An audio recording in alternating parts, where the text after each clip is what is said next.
Hey there, listeners. Welcome back for another episode. It's me, Greg, here with some news, so let's get into it before we get into 185 proper.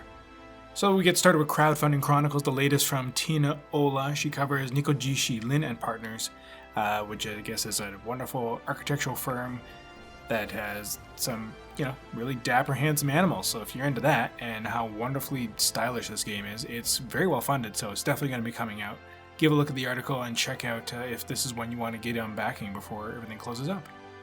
Another feature comes from Joe Padilla. It's Fists of Fury, Organized Crime and Futility in Yakuza Kiwami, which, I don't know, it's, at the end of the day, I guess, kind of an existential crisis within Yakuza and how petty the struggle of it all seems in the grander scheme of things. So give the article a read. It's a fascinating read. Now over to the reviews department. The first one is a 2-for-1 deal. Langrisser 1 and 2 were remastered, and Audra Bowling was reviewing that entire, that pair of games.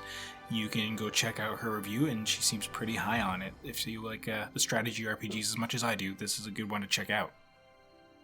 Jonathan Logan, my co-host Jonathan Logan has been going on and on about Yakuza, so it's no surprise that their Yakuza 5 remastered review is finally out. He talks about his finishing up with that and moving on in the series on this episode today.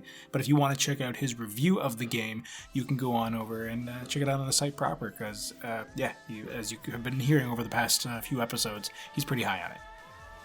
Well, of course, this is RPG Fan. We don't cover fighting games. Granblue Fantasy Versus is RPG adjacent and does have an RPG mode, and it's really not that great, but that being said, the game overall is really fun, from what Alana Hags had to say in her review. So go check out this gorgeous-looking fighting game with its, RPG trappings, and see if it's worth diving into. Caitlin Argyros is on the episode once again, and it would not be an episode with Caitlin if she did not talk about Final Fantasy XIV in any way, shape, or form. So she's back into Shadowbringers, which she gave RPG Fan Editor's Choice. The latest patch, 5.2, which we talked about a bit last episode as well. She's gone into a very in-depth review of it, so go give it a read, and look forward to hearing her chat about it on the episode. As anyone who jumped into Persona 5 knows, it's a beast of a game, and Persona 5 Royal, obviously giving you more stuff to do, is only going to be that much bigger. So Nathan Lee has been reviewing it for us and has still got it ongoing. Embargo has broken, some reviews have come out. He is still working through his in this time of adversity, I guess, that we have going on in the world as of this recording. So you can check out his review in progress over at the site and see what he thinks so far and as he chronicles his adventures. And continuing the trend of RPG adjacent television series, we have a review of Castlevania Season 3 that Alana Hags went in and did her due diligence of watching this series. It was a hard slog, I'm sure. No, she seems very into the series, as we all have been so far, chatting about it heatedly. I, for one, am excited to get to Season 3. So go check out her article, but be aware there are some big spoilers from Season 1 and 2, so if you haven't seen the first two seasons, first of all, what's the deal? Also, second of all, go do that. And then third of all, read her article. And finally, the last little thing should sate your appetites for our Persona 5 Royal review. Not only do we have the review in progress, but we also have the first 15 minutes that you can watch of David's gameplay for us. So go check out our YouTube channel. Check out this new improved version of our 2017 Game of the Year. And let us know what you think of it. We like comments and complaints and thumbs up and subscriptions, so go do that at YouTube. Anyhow, all that is done. We are on to the episode, so please enjoy listening to episode 185 of Random Encounter.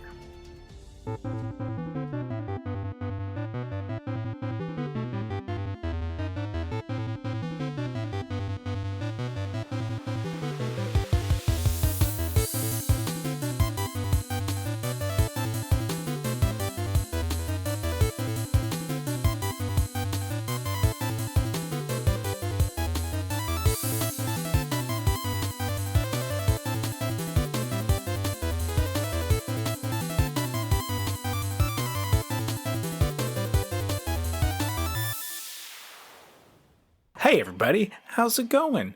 It's, up for debate right now, depending how recently you're listening to this episode, but you're here with us, so it can't be all that bad, really. It's Random Encounter 185. I'm your host, Greg Delmage, here on the mic, coming from my lovely bedroom, since the fam is all at home, so I had to go somewhere else since I got kicked out of my office. because one of us still has a job, and it's my wife.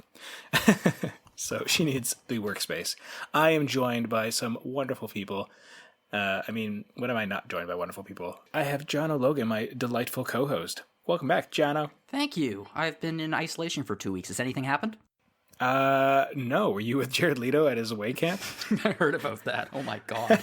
Right? Oh, goodness. No, you've missed nothing. Maybe you're on a deserted island playing Animal Crossing. Is that the reason you've just been away? Absolutely. I got an early copy. I think now that I'm back home, I'm just going to head off and get a nice burger at McDonald's. Oh, very nice. And we have Kaylin Argyros is back. Hey, I don't know about you guys. I'm totally a jerk. Like, I'm absolutely a jerk. Well, we didn't want to say anything. Saltiest white mage. Yeah, it's kind of required. We have to be kind of bitchy because, we keep people alive. Even when they don't seem to want to stay alive. Well, in order to get something, made into jerk, it has to be well salted usually to preserve it, right? So yes. It's hand in hand. I'm just literally we're really trying to skirt the salt. euphemisms. Oh, gosh. It's spicy. Bathe in salt. That would be... I'm not sure what that would do to the skin. Would it exfoliate it? I don't know. It just does not sound comfortable. No. Especially, if we're not just talking about, like, your hands, but other parts of the body. Parts. Yes. For those of us who invert more than they extrovert. I mean, it's an alternative to soap, I guess. I'll take sonic showers from Star Trek any day over that. At any rate, welcome everybody to this ridiculous podcast that we have started. No, it's going to be some times about games because we've got some stuff on the horizon. I mean, it's going to be hard to not skirt around the current planetary issues when it comes to the COVID-19 virus. So it's obviously going to shape some of our conversation today. So if that's something you just can't handle, don't want to hear about it, I don't blame you for avoiding this episode, because for some people, the panic this is all causing can be trigger-inducing. So by all means, take care of yourself. Please move on to episode 186, where hopefully we won't still be talking about it. But that being said, for today, we've got some games on the horizon. Some stuff's probably going to see some delays. Some aren't. One of those things that we did get to get our hands on, though, is that Final Fantasy VII Remake demo. We talked a bit back on the last episode, but really only Mike Solosi had played it. So John and myself have finally gotten our hands on it. Caitlin had already gotten into it. So now we actually have some, proper experience. And oh boy, howdy, that's a good game, everybody. I think it's going to be a sleeper hit. It looks so beautiful.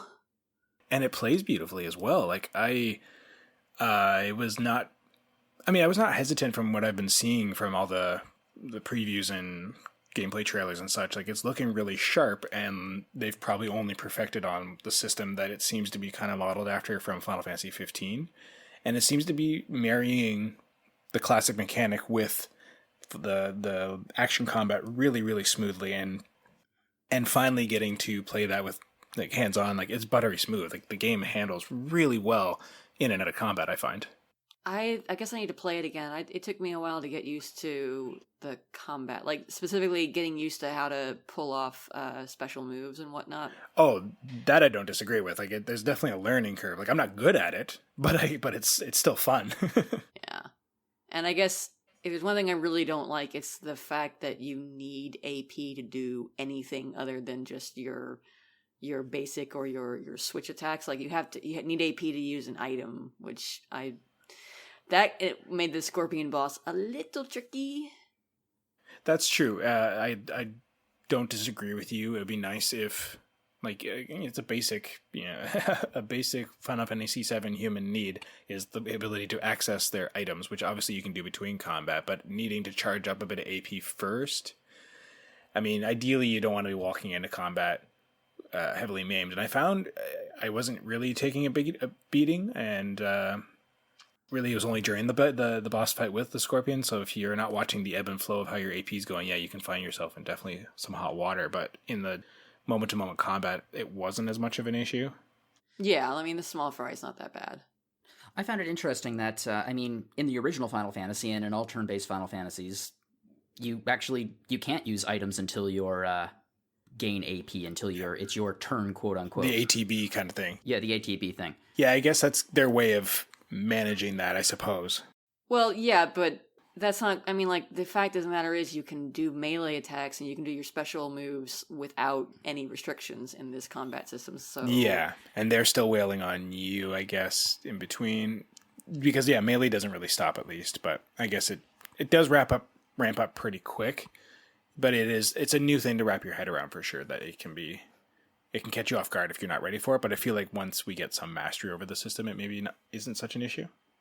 Yeah, and this demo doesn't include the alternate command. Well, I forget what they're calling it, but It's classic mode, isn't it? Yeah, Just straight up that.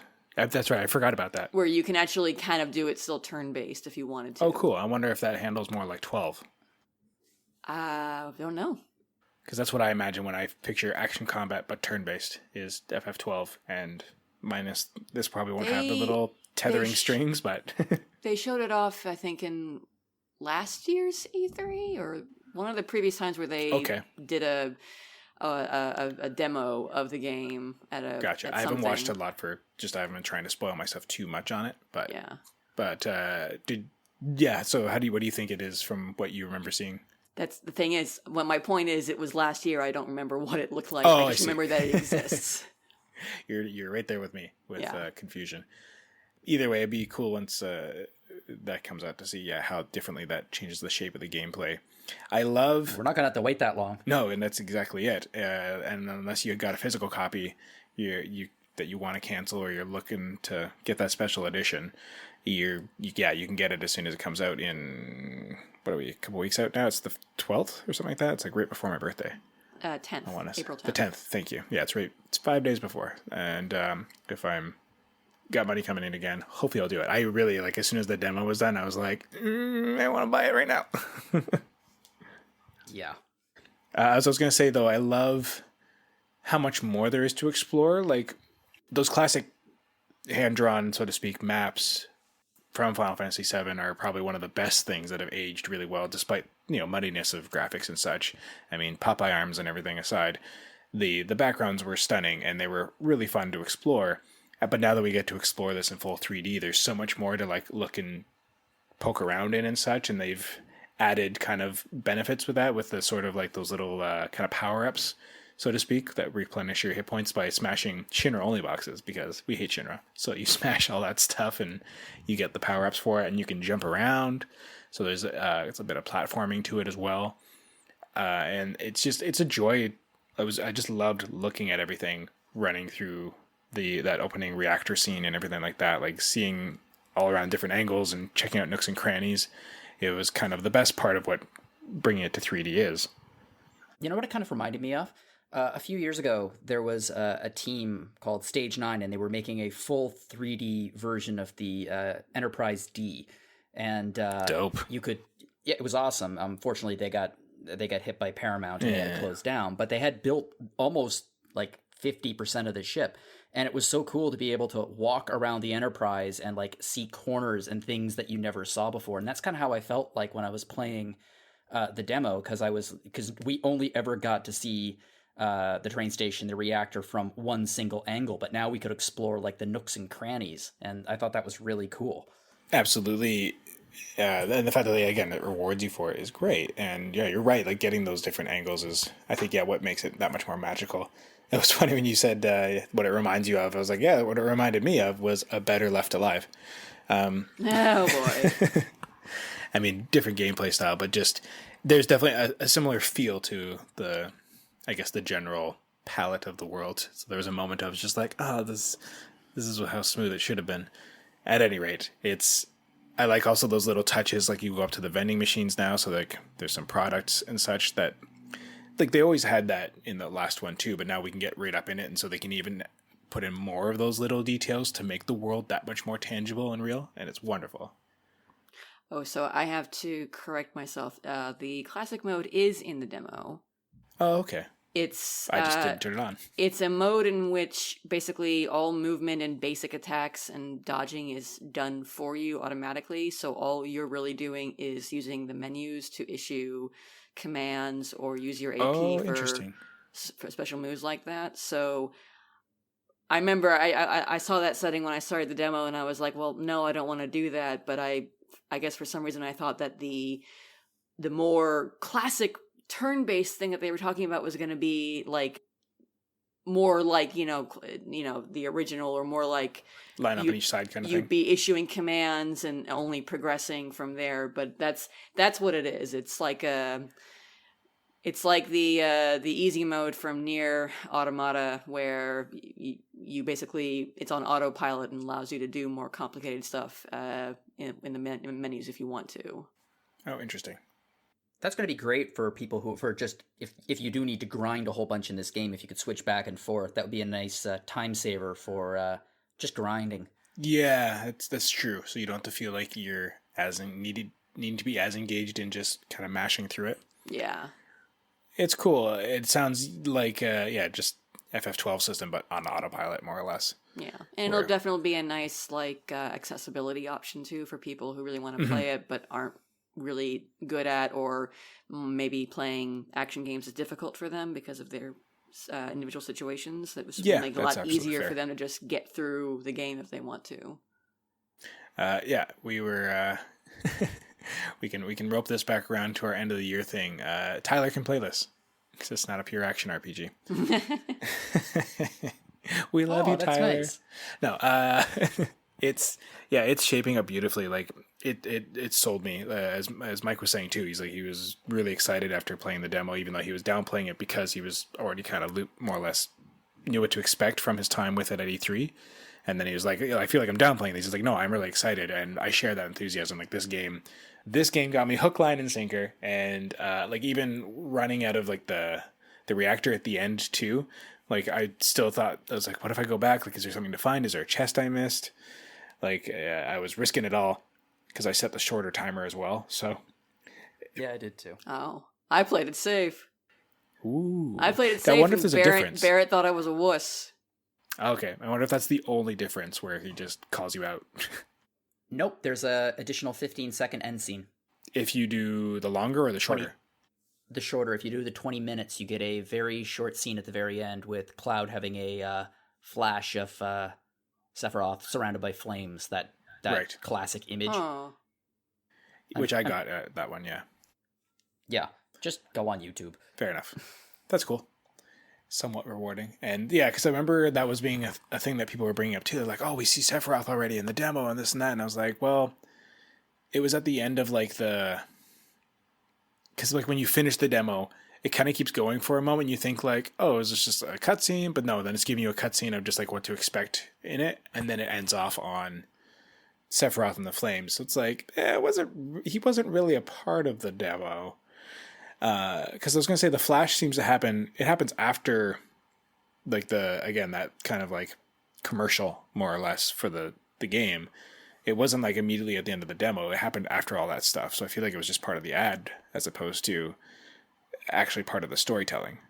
Am I wrong? That entire scene very much struck me as in this season of Final Fantasy VII Remake. Yeah, exactly. It just seems to show some classic moments of what to expect moving forward and give you a bit of that. Don't give them ideas. They already tried to make a season experience with the compilation crap. Don't give them ideas. Yeah, no kidding. Oh, they're going to be milking this for 10 years. Because this and 14 are the only things that they have on their plate that are well, hopefully 7 is also Mondo successful, but yeah. I would be surprised if this thing isn't a hit. No, given my time with the demo, it's going to play well. It's just a question of how soon they can get the second one out the door to not have us completely fervently at their throats being you promised us more. Yeah. Yeah, it's, do we have to wait another 5, 7, whatever years, or will it just be a year or two turnaround? This E3, they'll would have possibly teased something, or maybe next one they will have teased what's coming. Who knows? I think they might actually tease it in a Square Direct, or whatever the heck these companies are going to start calling their E3 replacement presentations. Yeah, Square Enix Presents, or who knows what, but we can expect there's going to be some stuff probably for this. Now, do we think, we're going to get this obviously as a big standalone game. There's some bonus DLC you can get out the gate if you get like the deluxe edition and such like that with the Chocobo and the Cactuar summons materia. But do you think we're going to get much DLC after the fact, like once this whole experience comes out? Because I mean, obviously there was the talk like, will the entire game be DLC, with like they'll release it in chapters kind of thing, and we'll just keep adding on, or are they really? It now sounds like what they're doing is releasing it as, you know, their standalone games, quote unquote, so to speak.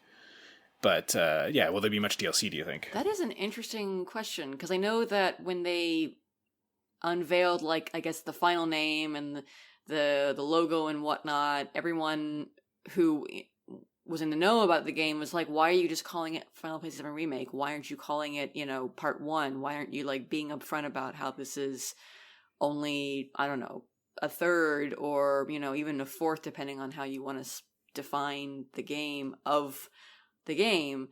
So that's an interesting idea, if they would maybe just treat it as, you know, like a Telltale experience where you buy the initial episode and then you just get the remaining parts as DLC. But something tells me that Square is going to want to capitalize on this, because people won't really like the idea of spending like full dollar, full price for a DLC addition to the story. But if it's its own separate game release, then, you know, that might be enough to say, you know, okay, I'm going to buy this at $60. Like, they can't charge $60 for a DLC that's episode 2 of this. No one's going to buy. Well, yeah, someone would buy it, but a lot of people would not want to be putting down that amount of money for DLC editions. They would want that for like a whole second game.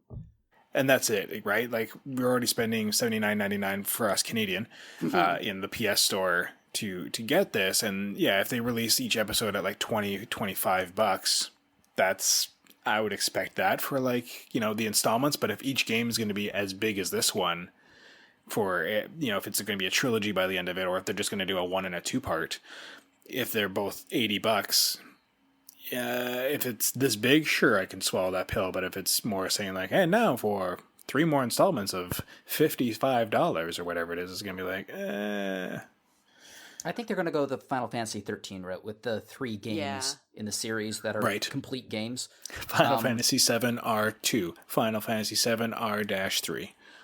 Yeah, and Cloud returns. Just throw Lightning in there for fun. Why not? They're running out of story anyway, because they're stretching this bloody thing over 3 games. Final Fantasy 7 R-3 Stormfront, featuring Squall, Lightning, and Cloud. They're going to be idiots if they don't do some kind of a crossover with 14, though. Yeah, there's definitely going to be stuff over in 14 again. I mean, there was, like, already the Fenrir motorcycle was in there back when, like, from Advent Children. I mean, they weren't even, like, released at the same time, but they still kind of honored it back when, like, there was some hype around it. You can get, like, some of the clothing, I think, from Advent Children as well. Well, that one of the rewards for being subscribed for like X amount of time, I think, is Cloud's. I don't know if it's his Advent Children outfit. I've never used it myself, but yeah. I think that's what it was. But I mean, like, some stuff coming, yeah. 14's already capitalizing on it. I have no doubt that the decision to make the trial series for Shadowbringers, the weapons, was at least in part because of 7 Remake coming out around this time. Oh yeah. There's probably going to be more. Like, if there's not a Braver in the game already, there's probably already a Braver you'll eventually be able to find as a reward or whatever. I want a reskinned Alexander, reskinned as like the Shinra Tower. Instead of being a big old castle, he's just like the Shinra Tower and a bunch of Mako reactors. It'd be kind of weird, but neat. And what are you be fighting some of the summons and stuff too from 7? Because there's some summons, we talked about this, that are in 7 that never went anywhere. Like the Catoblepas, the big, like the earthquake bull thing, and there's 1 or 2 other ones that like there were only in 7 that we haven't seen. So I wonder if they'll bring those back as like some raid encounters and stuff. Yeah, there's a lot of opportunity, and that's even assuming they don't do like a limited crossover event the way they did for 13 and 15. Oh, you know you're going to get Sephiroth's look. That's going to be a thing. There's too many fanboys out there, too, for them not to capitalize on that either. I mean, they've already found ways to cosplay if they want. Yeah, so. But now they could, actually. Sorry, Jono, you were going to say something. What was it? I was going to say that I'm also assuming, like, we're talking about what they could put into Final Fantasy XIV from the game as we currently know it, but it strikes me that if they are going to be spreading this thing over, let's just say 3 chapters, that they're going to have to invent a lot of new story, so it doesn't feel like it. Basically, when I heard about this originally, that Final Fantasy VII Remake was going to be spread over 3 chapters, it actually reminded me a lot of The Hobbit. Oh, right, yeah. Where it's like, we're going to be making The Hobbit into 3 movies, and everyone was like, what? How? Why? There's not enough material there, and they were like, well, we're gonna have to pull material from other sources. Whereas if we go to the Silmarillion. Exactly, and I feel like that's probably what's going to end up happening with these 3 games. I think that they have built up a lot of, they have tons of Final Fantasy VII spin-offs, and I feel like they're probably going to be going to them to create additional content. Like, if you don't end up playing as Zack at some point in one of these 3 games for, like, a large chunk of it, I'll be surprised. Yeah, or if they even do, like, an eventual remake in this engine of Crisis Core. I could see a flashback sequence where you play as Zack, but I would not imagine he would be the star for a major part of one of these episodes. No, I think it would be a flashback as well. I think it would be a flashback too, but I think that flashback sequence could be a significant part of one of the chapters. It could be. I mean, it's hard because it would be really neat if they did something like reinterpret that whole animated film that kind of retold that story into this story, but it also kind of takes away that mystery for people who hadn't seen it and didn't know that tie-in between Zack and Cloud, because if depending on how and when they do it in the game, it can really spoil the story and that reveal that, like, it was all a sham. Which, if for some reason you never played 7 or haven't heard anything about it, I'm sorry if that just got spoiled for you, but their lives are tied together. Anyways, but there was that animated feature film or short. I think it was an animated short that kind of told that story of how Zack saved Cloud, and it'd be kind of neat if that was maybe a playable flashback. But otherwise, I don't see how. But I don't think, for a second, I thought you were going to go with, I don't see how they can't take Final Fantasy XIV story and put it into 7. I'm like, what? Where are you going, Jono? Get out of here. But I understand now. Well, they already have that guy that I think I brought up on one episode in the past that I wasn't seeing a lot of chatter about in the last big trailer we got, who's like, hey, it's been a long time, and he wants to, like, face off with you again, apparently. The new soldier guy. Yeah. Mr. Mullet. That's some of the padding, I think, that a part of me is angry about, but also, I guess, like you said, it kind of has to happen, and who knows how much stuff hit the cutting room floor when the game had to be released back in the day on a smaller disc size and that sort of thing. Like, what editing is going to get injected back in? Absolutely. Well, you could argue this game's technically it's been in development since 1997. It's been the twinkle of someone's eye since 1997, yeah. What were you going to say, Caitlin? I was going to say that I think it's... Well, we don't know the context. I mean, it's hard to say for sure what role this new character is going to play. Yeah. But it's actually it could be used as a really good way to, first off, to, introduce what soldiers actually do, because in the original game, all we know about Cloud is he used to be a soldier. We don't really meet any, outside of, like, the grunts and people that you just you fight. Yeah, you don't meet any top class soldiers outside of supposedly Cloud and Sephiroth, both of whom are no longer actual members of the unit. So that's interesting lore that we can get there, but it might also help to start sowing clouds of doubt in people's mind about Cloud and his past with the organization, to have somebody else. Now, of course, like, we don't know, this guy is saying, I've been looking forward to this or whatnot, so there's interesting backstory that could potentially be there. But, like, he could easily say stuff that sort of gets people thinking, those of us who are in the know, party members in the game, or people who've never played the game before, about whether or not Cloud is a reliable narrator in his own story. Yeah, which is totally... I was just thinking about that too as you were saying it. Like, we don't really get a lot about the military side of how Shinra works. The first major part of Final Fantasy VII, the original, and presumably in the remake as we explore Midgar, was very centric around the building up the environmental crisis and taking down Shinra as a corporation. But they never really go into like, why does this corporation have its own private army and has been bathing these people in Mako to make super soldiers and accidentally creating monsters? Like, that stuff slowly kind of gets revealed a bit, but then the story very quickly becomes about save the planet from Sephiroth, because there's an alien creature out there that he has inherited from, that we all apparently have a piece of if we were working for Shinra. But again, no one really says why that private army got made, what the structure of that is like, and like you said, what it means to be a soldier first class, and what other ones out there are there, because apparently none of the other ones are important enough to make it to the story. That's the Turks. The Turks are the only other face of Shinra you have. And they're like effectively like a different branch of that military. They're Yeah, more they're like not even the bathed in secret Mako. agents of Shinra. CIA. Yeah, they're like the ISS or whatever. So I mean, The like, it secret could be police. cool because, you know, like, if soldiers are so strong and powerful and soldier first class is so cool, why do we not actually ever see any of them in the game, really, outside of the big bad? Yeah, was it canned? What happened there? Yeah. Does it all the funding just go to Hojo instead? Oh, this is going to be really cool to see him, because we know he's going to make some sort of appearance in the game based off screenshots. I'm interested to see, you know, if they kind of expand his role in this first chunk of the game versus the original. So, like, Yeah. which I guess And how makes much of that will sense. tie to Dirge of Cerberus, because it's one thing I did like about Dirge of Cerberus is fleshing him out a bit.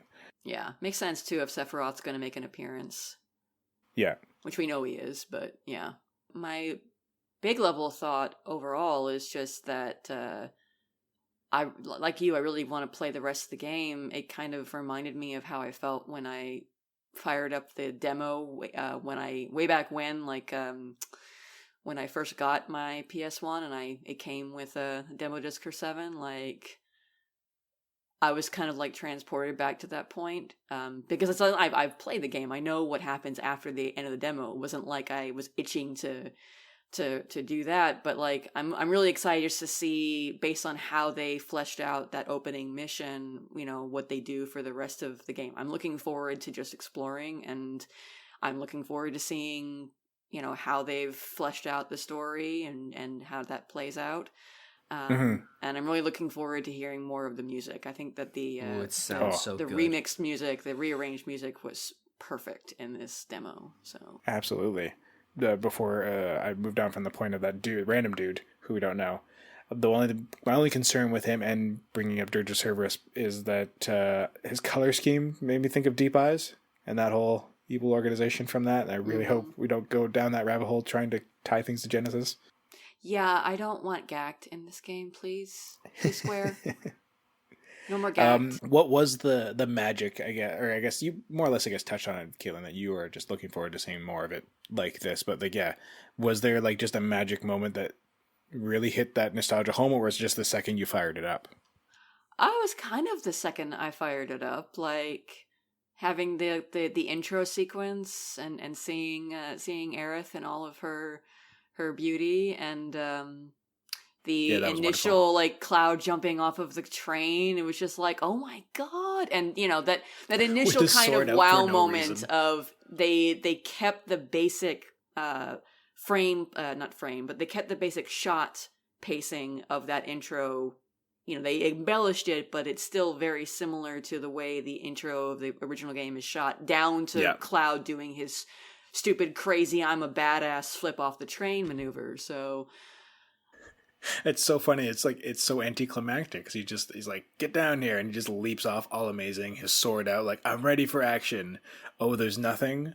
Okay, I'll put my sword away again. I mean, Cloud is pure drama. That's the character right there. Which is so weird because he is and he isn't all at the same time. He's so like, I don't want to be the center of attention, but also I'm pretty badass, aren't I? yeah. Yeah, and then there's the with the new acting and stuff too. Like, I love the relationships between the characters in this. Like, Wedge is kind of still in my heart with how endearing he is, and I enjoy Biggs and Jesse. I'm just like, cool. There's my crush now. Get out of the way, Tifa and Aerith. She's just so delightful. I'm Team Jesse too. Yeah, and like the chemistry between them all is wonderful. Like the acting in this is really quite impressive in a lot of ways. So I'm looking forward to some more of that. I really like the banter between Cloud and Barrett when they're in combat together. Yeah. Like, especially with this Scorpion boss. Like, if all the boss fights, major boss fights, involve like that, unique, specific dialogue that relates to the strategy and the different, things the boss is going to do, that's going to be really cool. Mm-hmm. It makes the world more believable, and it involves that kind of classic thing we did get in some of those more set piece battles in Final Fantasy VII and Final Fantasy before that, where you get that little text dialogue box at the top. Even though you're on they're on the left, you're on the right. ATBs are all paused for a second while the boss talks to you, but it's hard and different because like it's just not as dramatic in that sequence because the mechanics are still built for the fight, right? It was a little more dynamic in stuff like 7, 8, and 9 where they started playing a bit more cinematically with the camera in the fights, so they got to do a bit more of that and make that moment come to life, like the fight with Palmer, for example. That gets very involved and all that chat happens in there, so you have to believe these people are in the moment, and that just makes those moments that much more tangible for us now, right?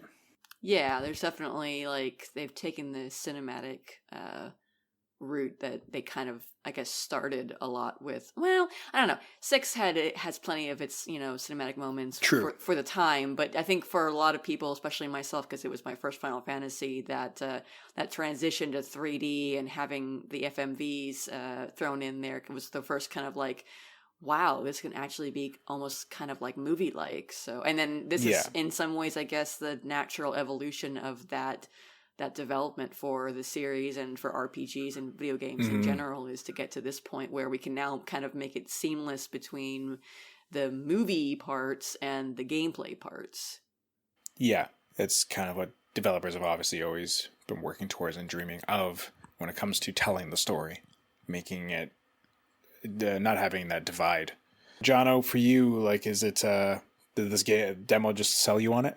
Yeah, I mean, I think it's going to sell most people on it. If not, I think there's going to be parts of this that some people will not adore. I think that, like we were talking about earlier, the combat can take a little bit of getting used to. After I got used to it, I found it fun. Quite a bit of fun, actually. But for a little while there, I was like, I don't know.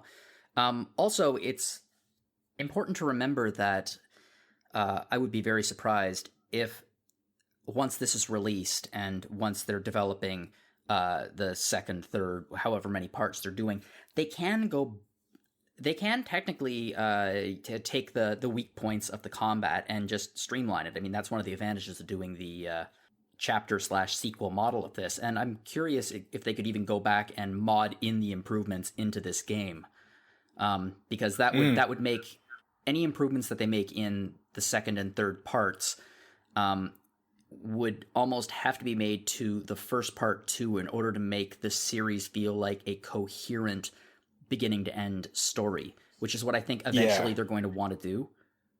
Otherwise it feels like you're playing 3 different games. Literally 3 different games, yeah. Even though it's got a cohesive story all the way through.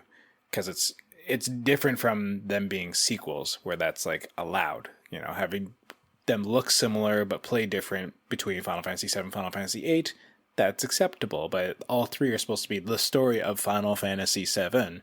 Yeah, I don't think people would be as down for those inequities. Yeah, I think in terms of the name scheme, if I was naming them and I was looking at the Final Fantasy tradition of it all, I would probably go with Final Fantasy 7-2 and Final Fantasy 7-3, like Final Fantasy 10-2.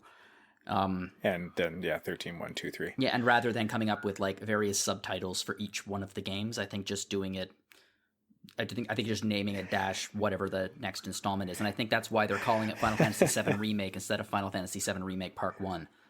Right.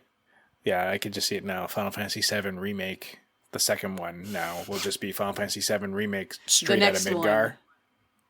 Yeah. Straight out of Midgar. Straight out of Midgar. Oh, that's perfect. And then, I don't know, what would the third one be? To the moon! Someone hasn't already made that t-shirt, they're going to now. You're welcome, T-Fury. Any rate, it's shaping out to be pretty impressive. I even before I even started the game, just that main menu music of the orchestration and arrangement of the main theme, I was like, cool, I'm in. If the rest of the game has got me like this, oh cool, yeah, it does. And like I said, if it wasn't for my current situation due to the current climate in the world because of COVID, I would have bought it right then and there. But right now I have to count my shekels, so it's not a necessity right now for the family, and I have enough to play as it is. But I will be watching with bated breath for everybody else playing the game and thoroughly enjoying it, and I can't wait to see what this exploration of Midgar fully gives us. Well, we don't have to wait very long for it. Yep. Nope, April 10th is what we said. We got, as of this recording, 19 days? No, yeah, 20 days.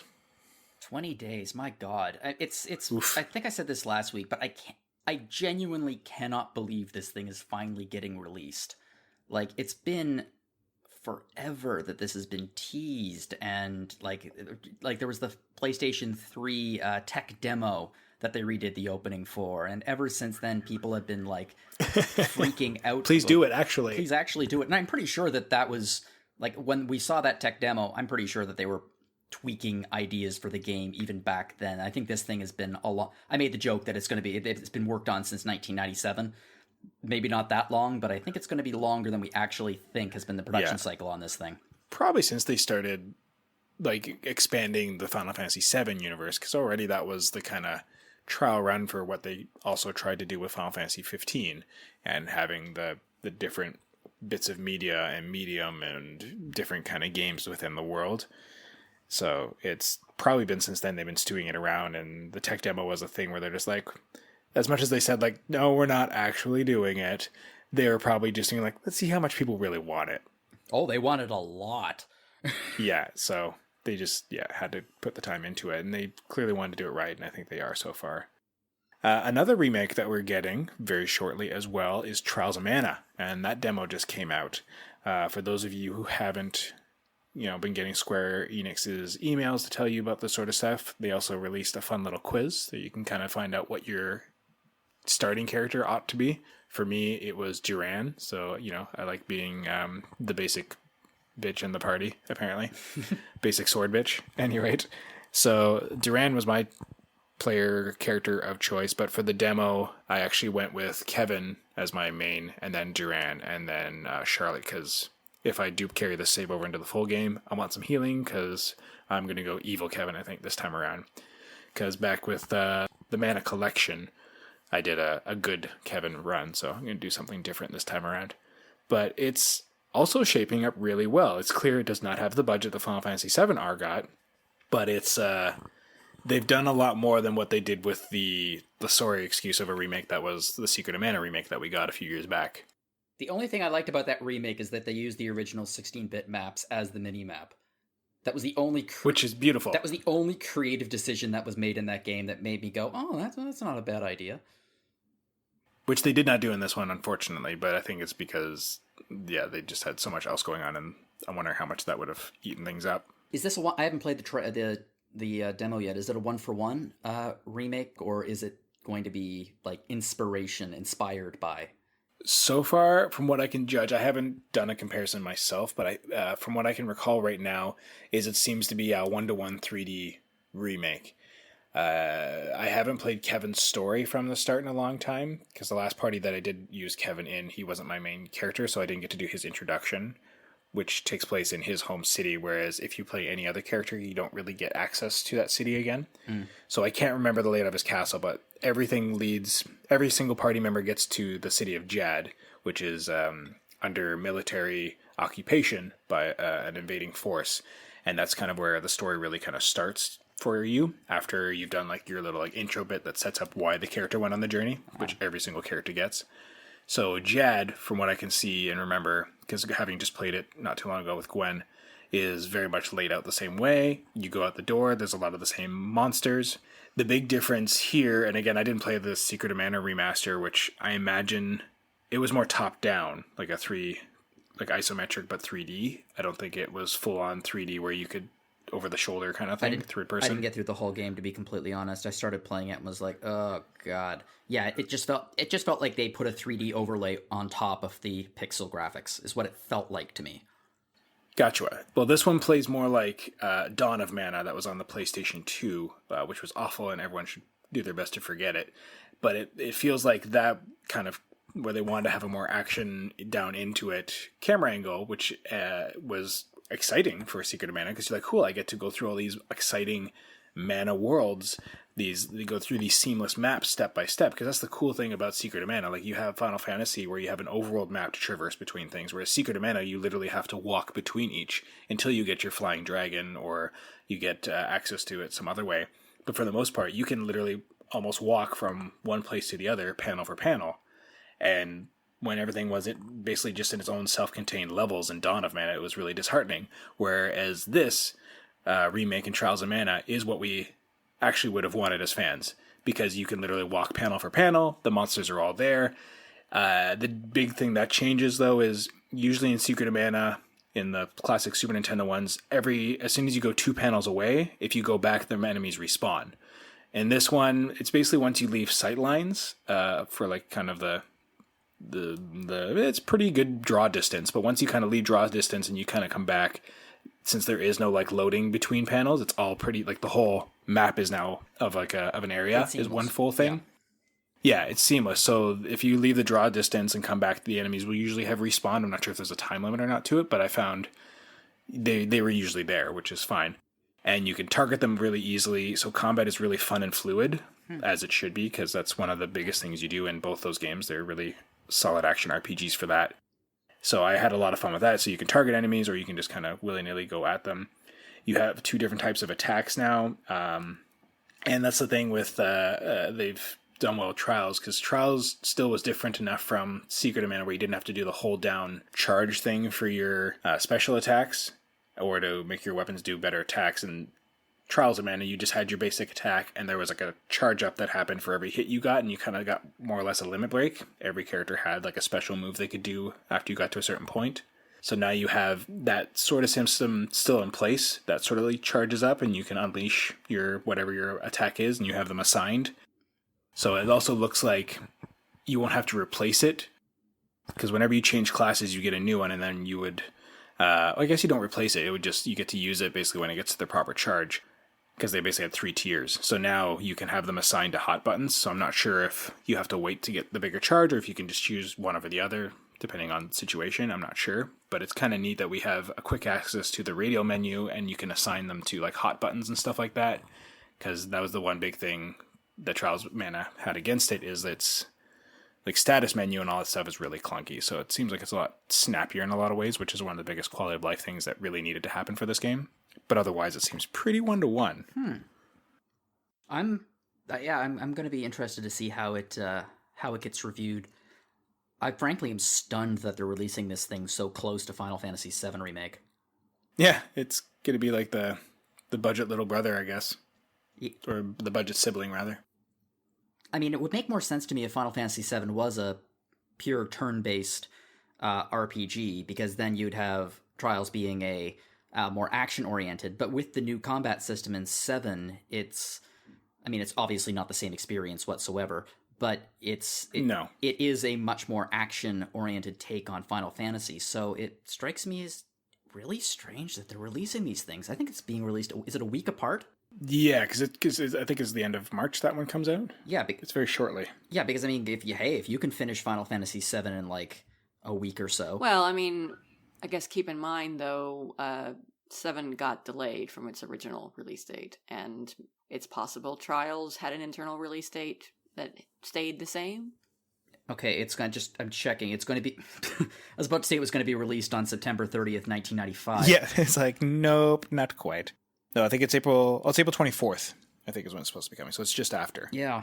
But the other thing I was going to say too is also maybe they're trying to hit 2 different audiences. Like, yeah, they can get the nostalgia audience of everyone that wants this game and people who held off on the Mana collection and want to just get Trials of Mana but in its new form. But also, like Gwen, my daughter, she's not going to play 7 yet. She's going to think it's cool, and she's going to want to watch it if somebody else is playing it. But even then, there's a lot of serious stuff in that that's not really for her. The combat is much more complicated, so it's not going to be something for her to really grasp and wrap her head around. And the game as a whole is aesthetically much darker and grittier. Whereas something like Trials of Mana, she already likes it because she's played it. B, the combat's fun and engaging and a lot easier for her to get a handle at coming on at 10 years old. And it's just much more vibrant and exciting to look at with a much simpler to digest story. So, she's probably at the moment the only person I have yet to talk to this game about who actually likes the fact that Shawit still talks like she's Shawit. And I'm just like, yeah. And she's like, what? I think it's cute. I'm like, you would. So there's obviously going to be a different audience that can be targeted for each of these. So I wonder if that'll be enough to carry it, or if, they'll bite into each other's sales. I don't think anything's going to bite into 7 sales.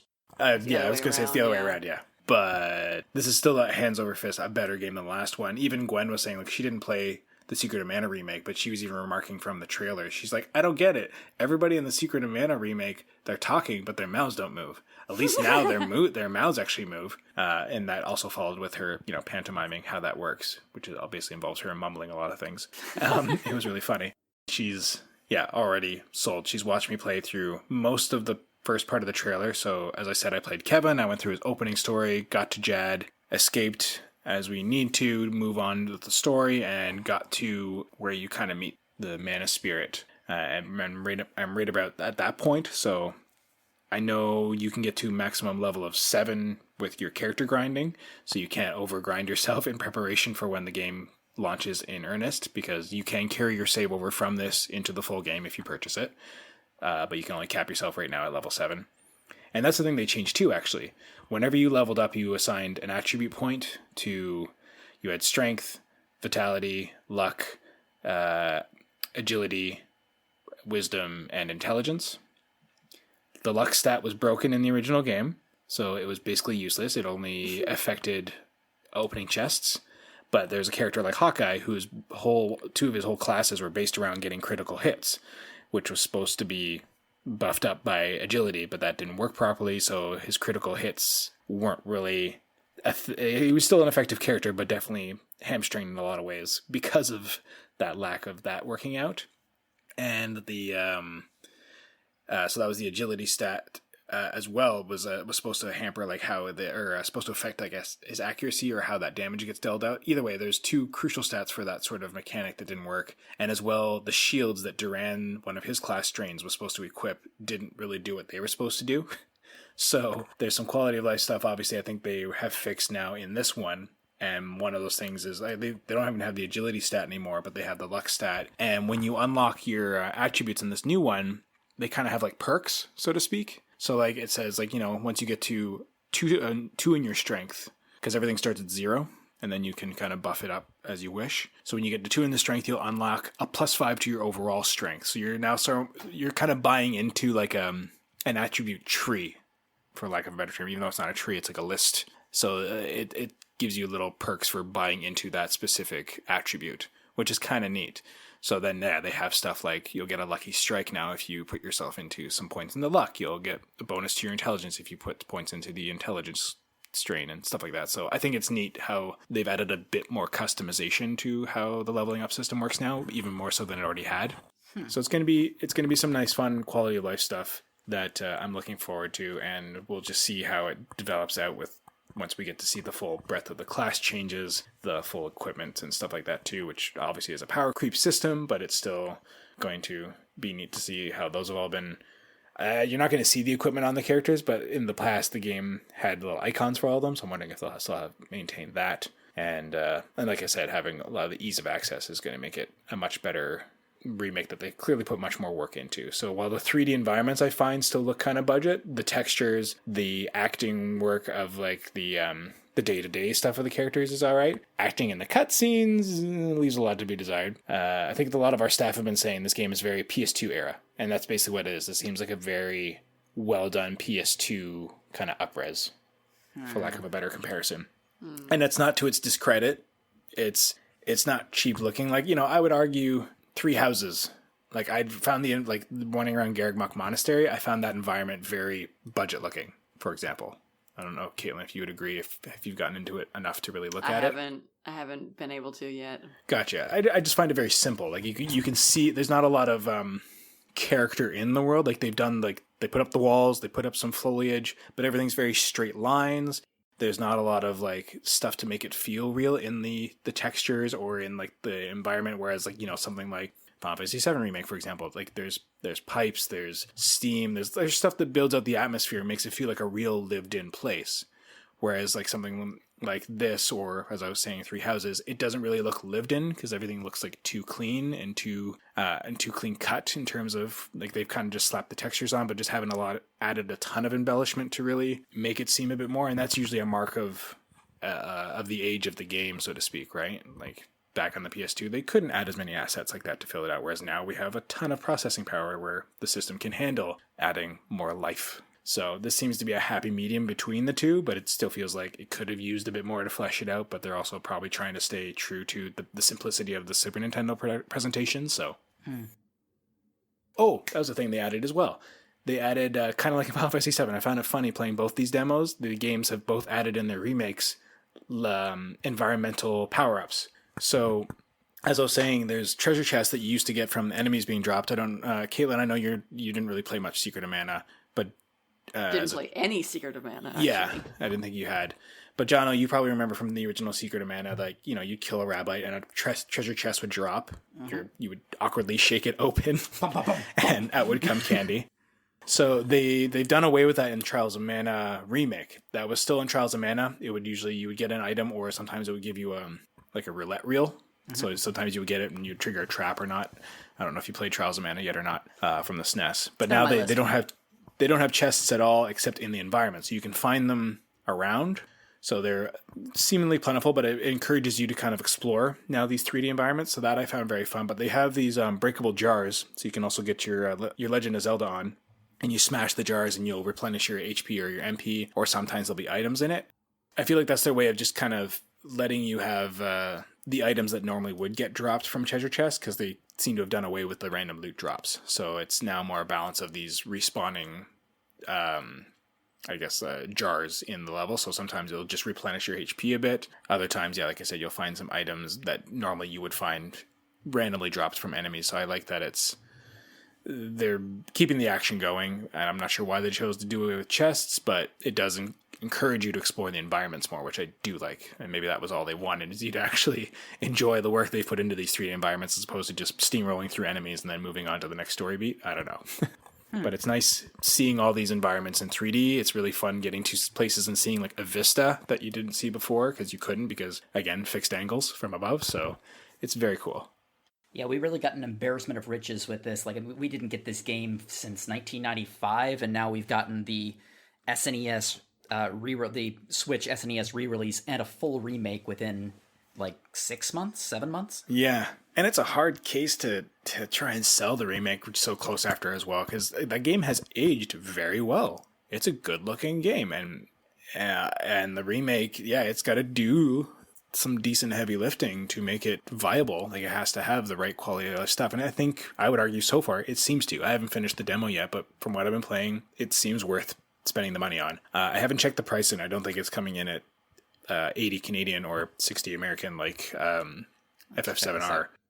But I feel like it's going to be somewhere around the 30 to 40 mark, which I think would be okay. Like, I'd be comfortable paying like 40 up to 50 Canadian for this at most. But even then, I think it's going to come in more like $39.99, and I'd say that's acceptable. $39.99. It's going to be $49.99 US. $49.99 US, so that means it's going to be $59.99. It's going to be $59.99. 60.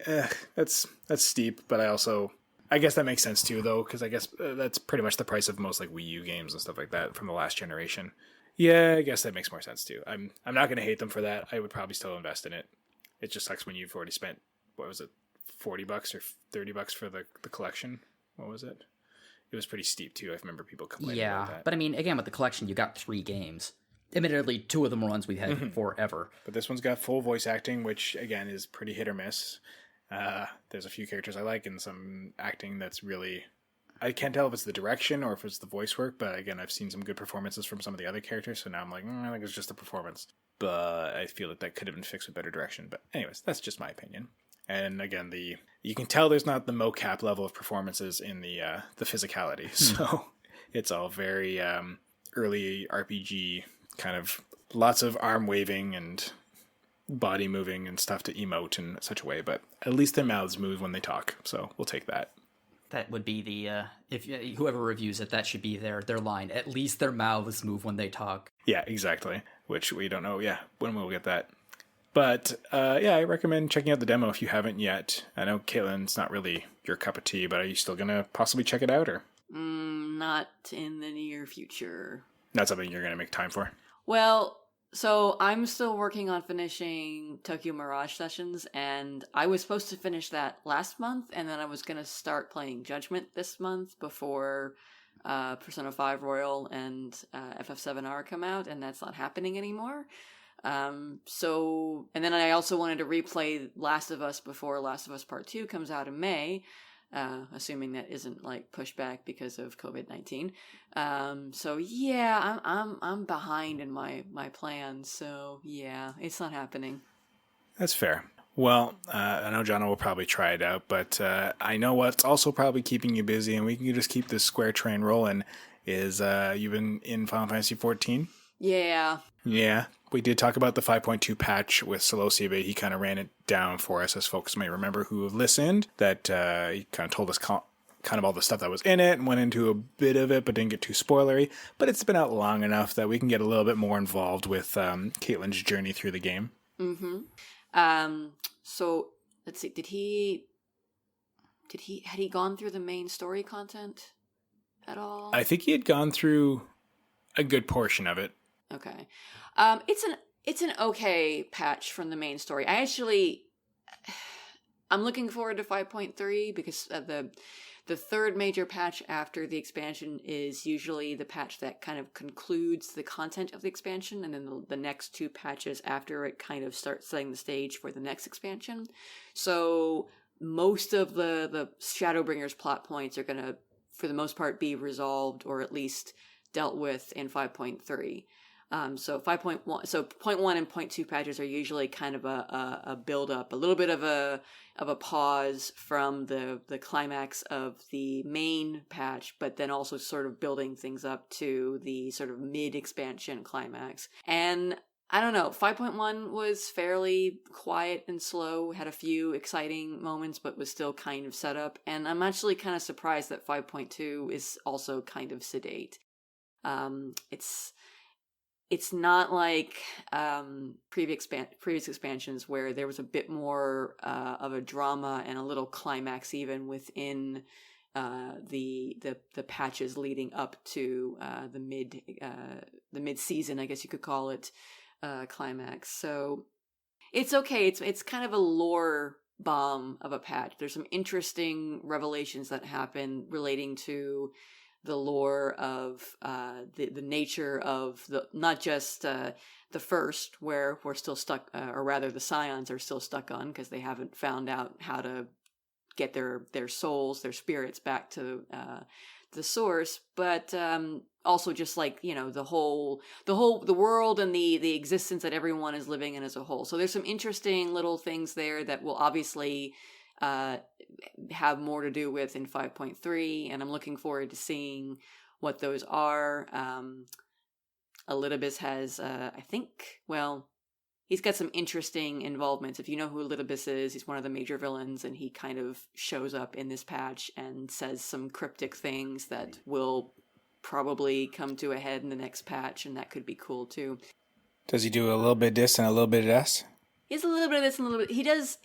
He's kind of a weird villain to pin down because of his role as expressed prior or in the previous parts of the game, the previous expansions. He's kind of a little bit different from your typical mustache twirling Ascian villain.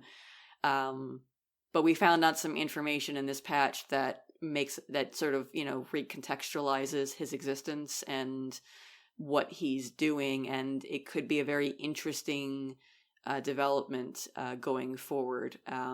It's the one thing I will say that they have continued to do with these patches is, you know, for an expansion where you're going to a world flooded with light and you have to bring darkness to the world in order to save it, to, like, you know, to balance things from being super one-sided in terms of like the ether and the different elements that are at play.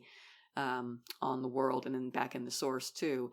They're continuing to do some interesting sort of juxtapositions with regards to the stereotypical expectations for light versus dark, good versus evil.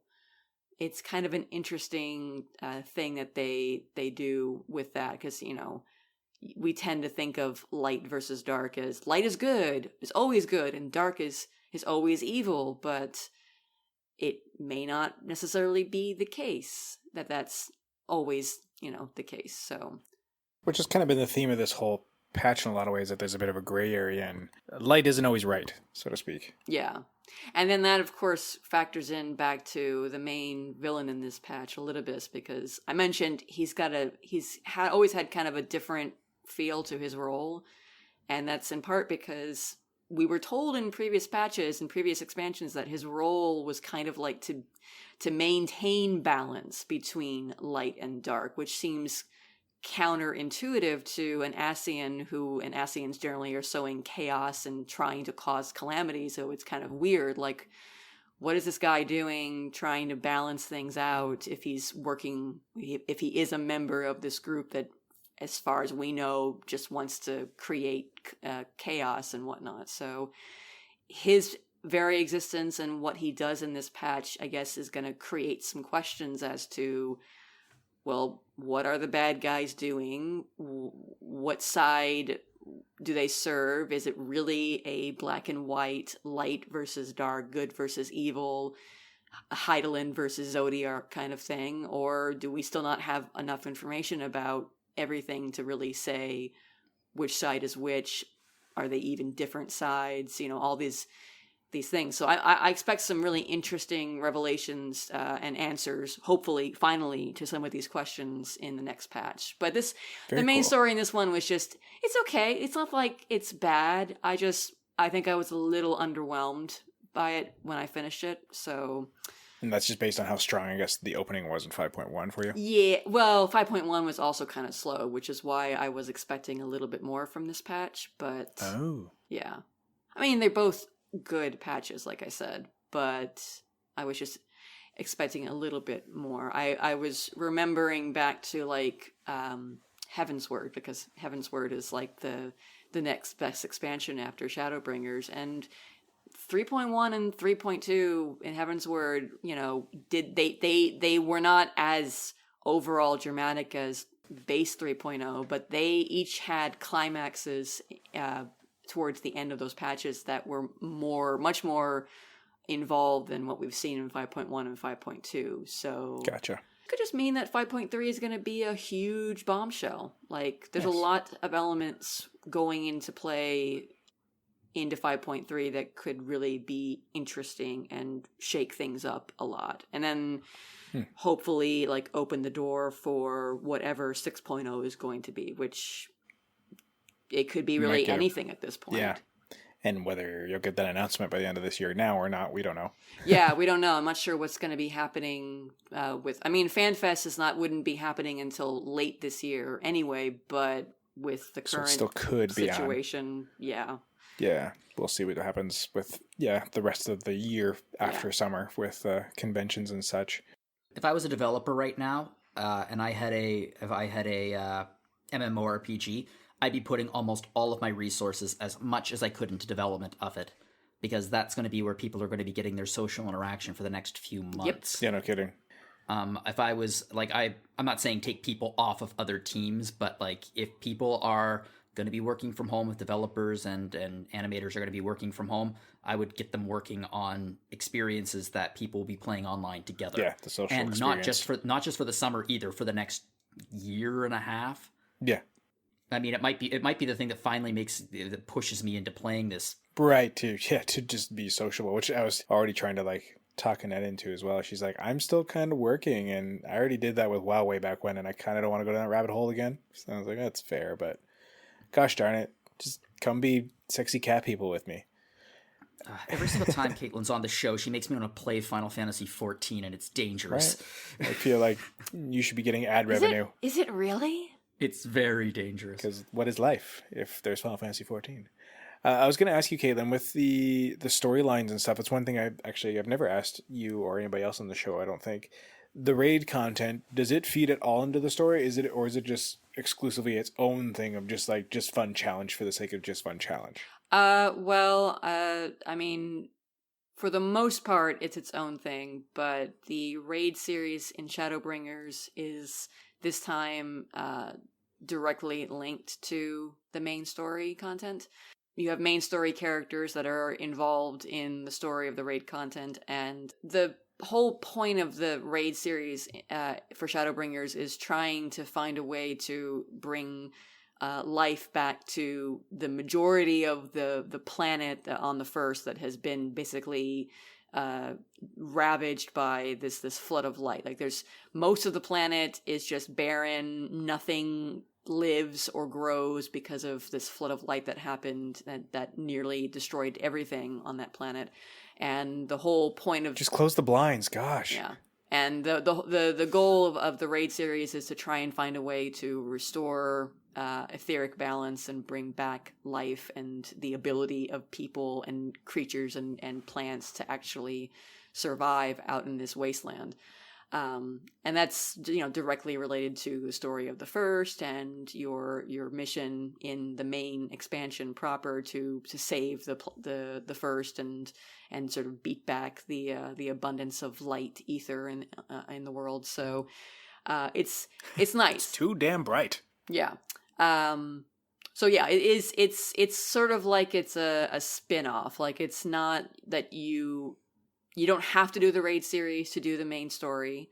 Quite the contrary, you have to have completed the main story to get access to the raid series. And in this patch, you have to finish the main story quest in order to do the very last quest for the raid series, which is, honestly, I thought that was kind of weird because that last raid quest doesn't super have anything to do with the events of the main story, so it's just kind of stupid. But raiders don't have to worry about that because you unlock the Savage version of these raids before you get to that quest. So thankfully, they did not force people to do main story to unlock Savage.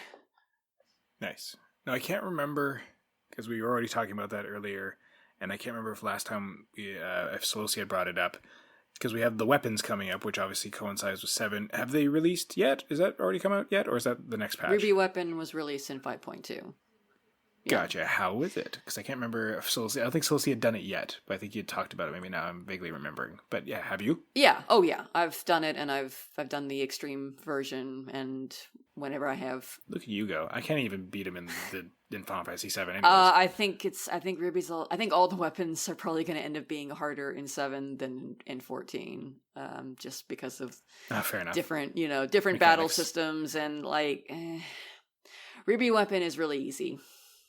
It doesn't look like it the first time you run into it, but it's pretty easy. Like, I remember, I'm not sure I actually ever beat any of the weapons in 7. I know I tried all of them and didn't. I got frustrated with them. Like, I wasn't. I mean, you have to do Diamond. The optional ones, Right. Yeah. Ultima, Ruby, and Emerald, I think, are the 3 optionals. Yeah. And everybody beats Sapphire. I mean, the Junon Canon beats Sapphire. Although I'm curious, is Sapphire a part of this one, or are they just keeping to the ones that you actually got to actually fight in 7? As far as we know, I believe Sapphire is going to be the next one, or at least it's mentioned in the story for this. So whether or not it's actually the next weapon we fight, or it's just going to be discussed, we don't know yet. But that's neat, though. It'll be the first time players actually can fight Sapphire weapon. Yeah, it'd be kind of cool. But it's an okay. There's a certain nostalgia to the fight. Ruby does, the thing that you might remember it doing from 7, most notably the whole burying its claws into the ground to attack you with. So, and there's a dialogue box in the middle of the fight that is stylized after Final Fantasy VII's, kind of cool. Basic blue kind of dialogue box. So there's that, and there's some nice story background the storyline for this series of trials is kind of an interesting story involving the Garlean Empire and a certain villain who is no longer a villain, getting some interesting background and lore to sort of flesh the character out. So it should be interesting to see how it develops. Dope. That's very cool. Now, one thing I did ask about with Solosi last time is my interest in the beast tribes, but he is not a... he likes to fight. He likes to punch things in the face. That's about it. He doesn't craft or gather or anything like that, but I know you were working on a lot of those classes. So have you interacted more with the beast tribe and their quests that are more oriented to the gathering side of things? Yes, I have. In fact, I have them maxed out, so I have all of the ranks and all of the goodies. So they are the Qitari beast tribe. Thank you. That's the name. They are basically the first version of the Kikern. They're an interesting, weird name.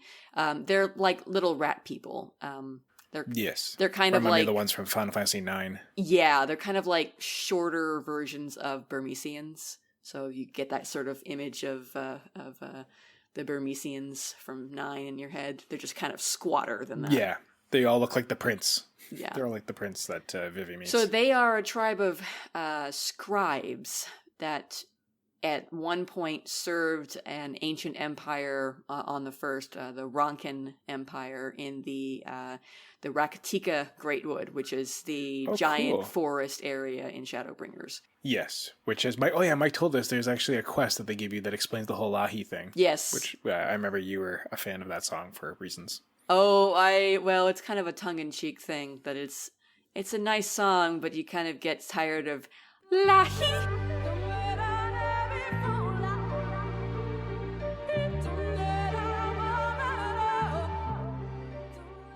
Every time. Yeah. Yes. Every time. But it is neat that they explain that it means something, and that was kind of cool. So you got to go through that whole quest line and stuff too. Mm-hmm. And I did also know that the Ronkin Empire was in there, because that's something that gets like loosely referenced in like Final Fantasy V back in the day. That's cool too. Yeah. Anyways, a lot of neat lore. We already talked about that last time. There's so much fan service in this. But anyways, continue with the... So the Qitari, they have been sequestered for a long time, and they make their reappearance back in the Greatwood, and you run into them, and you're basically helping them to excavate these great stone tablets that depict their history, which might sound like a weird thing for a gatherer to do, but you're basically helping them by like getting stuff that they need for their camp and to help them go into the ground and excavate these things. And kind of the neat thing about this beast tribe compared to the other beast tribes is that every time that they find one of these giant tablets, it's they call it a stela, I believe. It's basically a pillar that has multiple chunks and sides of it that have like etched drawings on it. Interesting. It's like a hieroglyph wall combined with a pillar. It's like almost like a totem pole, but not. Interesting. Yeah, it's like a totem pole sort of, but made of stone, of course.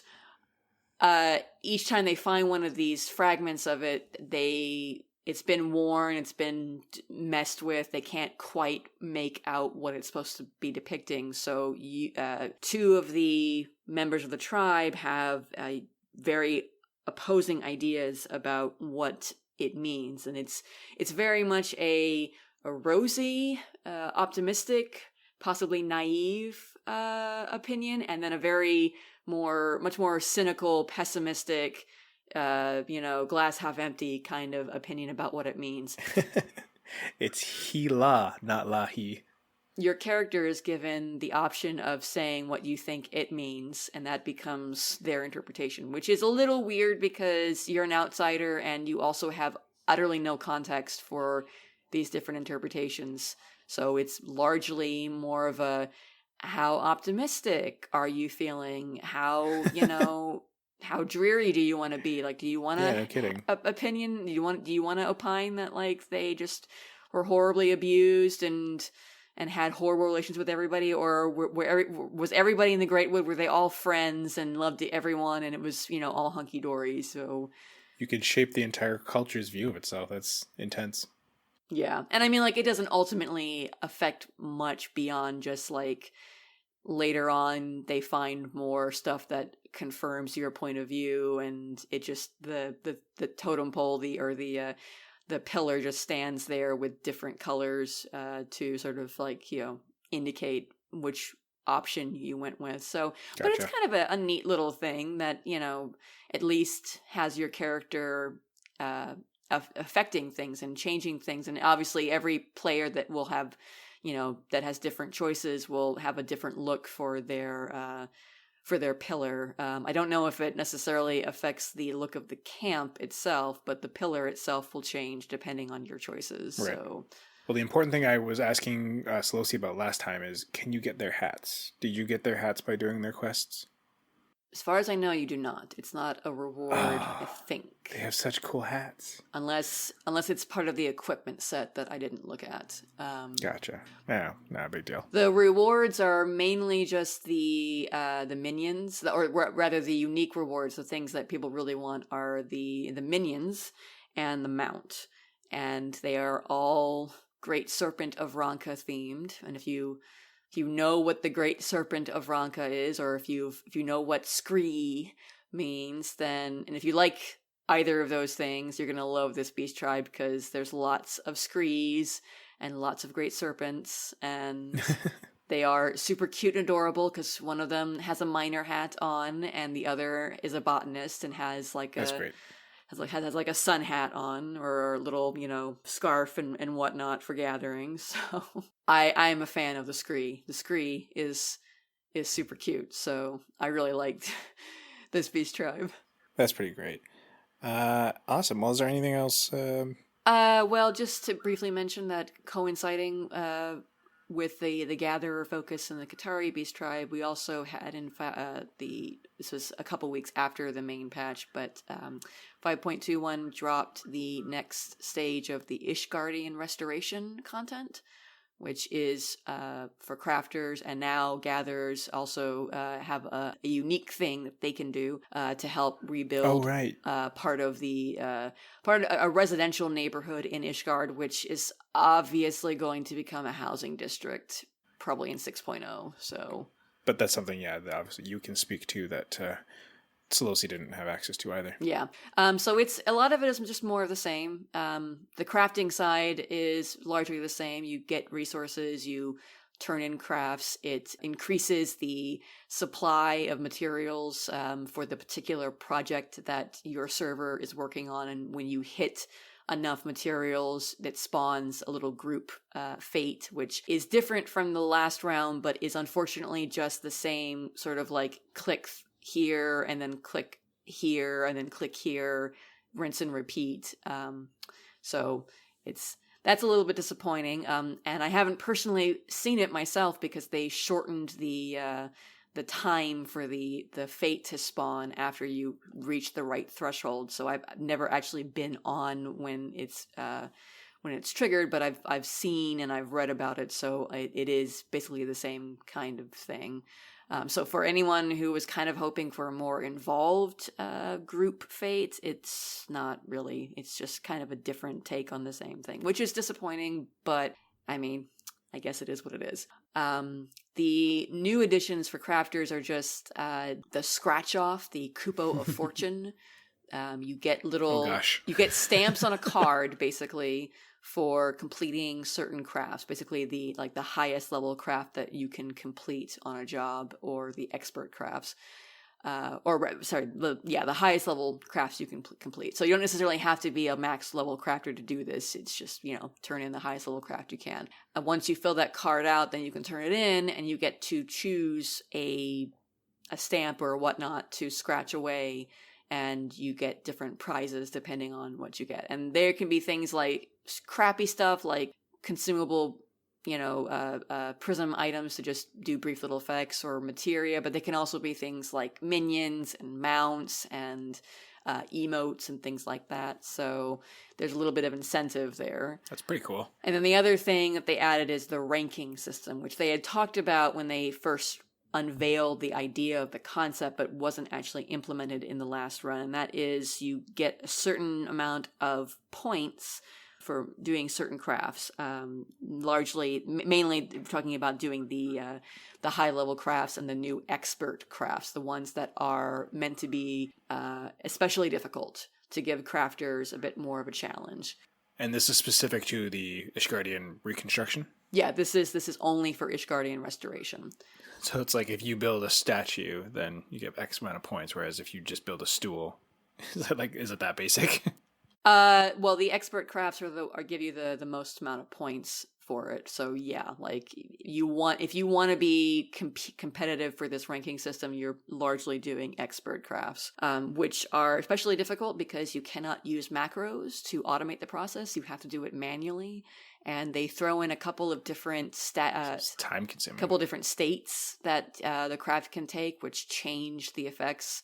So you have to sort of there's RNG involved in this, and that depending on if you get a certain state for your craft, it might change what moves you do, and that can affect like the quality at which you make that item, and then thus like your points that you get for it. So is it as nebulous as the whole like what was it the gem thing or whatever in Xenoblade Chronicles?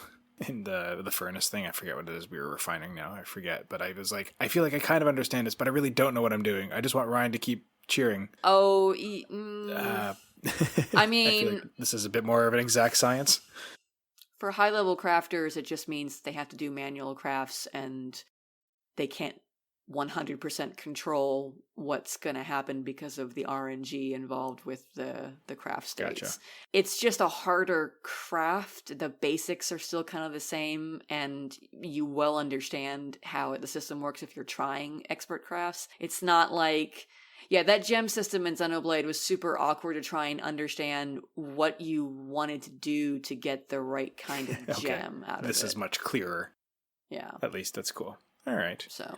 and then gatherers are more involved in this round. They actually get their own little run of content to do. They get to go to the reworked Diadem, which was way back in Heavensward that was introduced as this sort of large-scale exploratory content that you would go off on. And it was multiple different parties. You could have, I can't remember the exact number of players, but it was large-scale content. You could have multiple parties, lots of different people.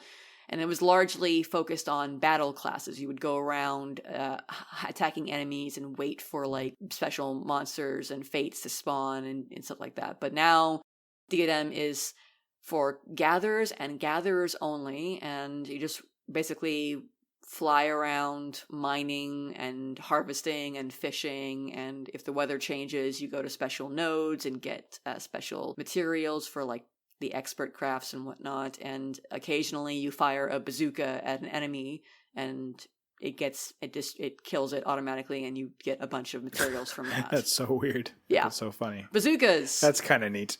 Oh, what the heck. Other than that, the music and the final Savage fight is, well, it's also in the normal mode, so you're not missing out anything this time if you don't do Savage music-wise, but it's super awesome. Outside of one fight that reuses the Force Your Way arrangement from 8, the music in the new Eden fights is just excellent all around. I love it. Right, because that's tied to 8. Yeah, that's cool.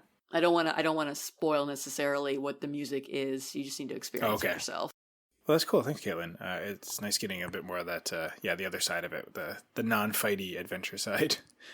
But I'm disappointed you didn't get hats. You had also mentioned a game that you were sad you weren't having time for at the moment, which was Judgment. But someone who has been making time for it is Giano. You were going to play her story, and you're like, you know what? I need more Yakuza, you were saying. Yeah, given the current circumstances of the world, I kind of felt like falling back into a nice warm pool of Yakuza. Some comfort food. Wow, that sounded awkward. I mean, I feel like they all just hang out in a hot tub with their tattoos. Yeah, actually, there are sub-stories in these games where that's an actual plot point.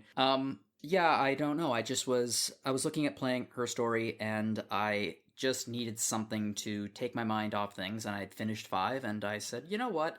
Let's just play 6. Why not beat people up with bicycles? Sure. Exactly. Yeah, exactly. I played through 6. I finished 6, and then I I said, okay, time for her story. And then I looked outside and went, Judgment, maybe. Yeah, so I played through 6 and Judgment. Was that like a comment on this whole thing, or no, I'm kidding? Well, Is this brought on by Judgment? I just feel comforted by a world where everyone's wearing those sick masks. That's fair. So yeah, I played all the way through 6. I've just started Judgment. I gotta say, I enjoyed 6. I had fun playing it. It's still Yakuza. I was a little disappointed coming off 5. They really scaled back the ambition of this game to 5 was probably one of the most jam-packed games I've ever played in my life. 6 didn't even have a complete version of Kamurocho. It just didn't. Oh, that's weird that they scaled that back. I guess that they didn't. I guess I was looking up the history. I guess they ran out of development time, so they literally just cordoned off sections of the city and put guys in construction hats there. We're like, oh, we're doing sewer work. You can't come through. It's not safe. That's the cheap and easy roadblock. Yeah, pretty much. And I mean, the game was fine. It's still Yakuza, and there was a lot I really enjoyed in it. It was the first game in a new engine. And that's the same engine that got used for Kiwame 2 and Judgment. And the first game in a new engine is always a little buggy. And this had a few bugs in it too. And it just wasn't as smooth or as fast or as much fun, I found, as other Yakuza games. Also, I had the storyline in this, there's a lot of really tough pills to swallow character-wise with some of your favorite characters. At least my favorite characters. So there were some points in the game that I didn't disagree with. It just didn't really resonate with me. And that being said, there is still a lot of cool things in this game. They've gotten rid of the traditional fishing mini game now, and now you actually go out spearfishing in an on-rails shooter underwater. They have taken the batting cages idea and they've expanded it into a full-fledged baseball simulator where you actually like play seasons of games against other teams, which was a nice addition. And, you know, it had the usual side quests and stuff. I think my favorite was there's this wacky gym that I'm very upset has replaced the bowling alley because I love bowling. But there's this wacky gym, and you get in it, and you can and Kiryu can train in the gym, and then after the training, they send him out into the city to get a meal, and they give him clues about what kind of a meal that he should eat. And then there's this ridiculous little sequence like before, here's the before shot and here's the after shot where Kiryu is like slumped down, and then the after shot is him like posing and glistening. And I watched all of this and I was like, oh, this is actually kind of a fun little side quest. And then I discovered that no, that's an actual gym. It's product placement. It's not a side quest. There's an actual gym where this is their training regimen. That's hilarious. It's kind of a cool thing about Yakuza coming from a Western audience, and I've noticed this, is sometimes there are wacky side quests or restaurants or characters, and you're like, that's craziness. And then you're like, oh no, it's product placement that we don't understand because we don't have that company or business here. I imagine, I don't know whether or not it would play better in Japan or worse in Japan. Depends on how somebody feels about product placement, I guess. But here it's just like, oh, that's funny. But yeah, 6 was good. It was fine. It was far from my favorite Yakuza. And I've just started playing Judgment, and I can, right off the bat, I can tell Judgment is much more in my wheelhouse. It's still, I mean, it's a spin-off, but it's still very much Yakuza. All of the things you love about Yakuza is still there, but with a slightly different focus now. It's much more, I guess, traditional. It's a detective game, so it's very film noir. There are voiceovers, horns in the background, if the background music, stuff like that. I feel like they even did a major change. It's using the same version of the city as in 6, the same models and stuff, but I think they've changed the lighting quite a bit, and it looks much more moody and dark. And I read that it plays like a combination of Ace Attorney and Yakuza, and it does. It really reminds me of like if Phoenix Wright was like running around kicking people in the face between courtroom scenes. But you know, he might, for all we know. Well, he did in Marvel vs. Capcom. Have you ever seen those? Have you ever seen Phoenix Wright's gameplay videos, like just on YouTube of him playing in that fighting game? It's hysterically funny. No, I have not. Yeah, nothing's funnier than watching Phoenix Wright take down Galactus by tripping over things and dropping evidence. Oh, that added little touch is ridiculous too. I'm loving Judgment. I think it's hitting all the right buttons. It's really cool because there are, as far as I can tell thus far, no recurring characters from the Yakuza series. The only thing it has in common is it takes place in the same city and the same neighborhood, which has been a character of its own, and it certainly has been in every single one of the games. And that's one of the things I love about the games. And I was just thinking, Caitlin, when you do eventually play Judgment, and if you discover that it is your cup of tea, if you do like the combat and everything, and you want to go back, it's going to be very cool for you to see the city in 2018 and then jump back 30 years to see what it looked like in 1988. I think that will be a cool experience for you. Oh, well, I played a bunch of Zero. Oh, you have played a bunch of Zero. Okay. Yeah. So I have at least, I'd never finished it, but that was my intent this year, was to play through the Yakuza series and start with Judgment, then just go through the numbered games. Okay, I didn't realize that you had played Zero before. I just think it's really cool just how the city has developed over the years. There's not really much I'm really starting to feel like my presence on this is changing the podcast into Yakuza Encounter. It's okay, it's your Dark Souls. Yes. Remember the Rob Steinman era of Random Encounter. Oh, exactly. And we can generally always expect that when Caitlin's on, Final Fantasy XIV will come up. We all have a thing. It's allowed. Yeah. 14 Encounter. We should have segments. Yeah, no kidding. It's probably been talked of. Yeah, I could do a regular segment about what's new in Final Fantasy XIV. I mean, Derek Heemsbergen, formerly of this podcast, as folks know, has a podcast for that exact reason that he has been doing as well. I don't know if it's still on right now. He was doing it. It's been on hiatus for a while. Gotcha. Yeah. But that's exactly it. There's so much to unpack there that I guarantee there's many a podcast dedicated to this, and Caitlin could very easily start her own. So, and if you want to check out Derek's podcast, they ideally want to bring it back. I just think they haven't had time recently. It's called Astral Era, and you should definitely subscribe to it, check it out, and tell Derek how awesome it is. But yeah, don't feel bad about your Judgment love. You're not being judged for the love of Judgment or Yakuza in any way, shape, and form. Oh, I'm not feeling judged at all. The games are fantastic. I mean, anyone if it's your cup of tea, if you play it and you connect to anything in it, you're just gonna love it. And if you like Ace Attorney, there's a lot of crossover in terms of mechanics there. I think it's a fantastic game. I'm really excited to keep playing through it. You're saying that people shouldn't object to this game? I'm not. Sorry, was there a reference there? I'm just trying to keep the crazy pun game going that we've been having all episodes. So I knew what was going on. I just love that I flew over your head for a hot second there.